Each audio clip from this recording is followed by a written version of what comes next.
Saudara, isu retaknya hubungan Ketua Umum PDI Perjuangan Megawati Soekarnoputri dan Ketua Umum Nasdem Surya Paloh kembali mencuat ke publik. Hubungan dingin di antara kedua ketua umum ini tertangkap kamera dalam momen pelantikan anggota DPR dan MPR kemarin.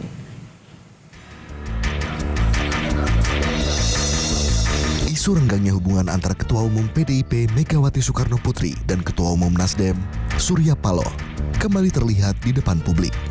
Meski keduanya bernaung dalam satu koalisi pendukung pasangan Jokowi Maruf Amin, namun mereka terlihat tak saling bertegur sapa dan bersalaman saat bertemu dalam pelantikan anggota DPR dan DPD yang baru kemarin. Saat berjalan di wilayah VIP di dalam Gedung Nusantara, Kompleks Parlemen kemarin, Mega terlihat bersalaman dan bertegur sapa dengan sejumlah tokoh.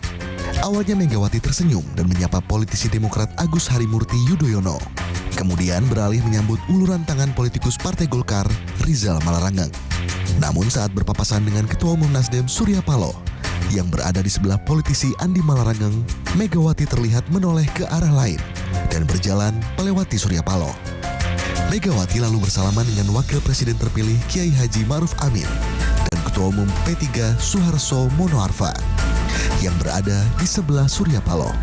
Saat berpapasan dengan Megawati, gestur Ketua Umum Nasdem Surya Paloh juga tampak hanya berdiri, tak menjulurkan tangan untuk bersalaman ke arah Megawati.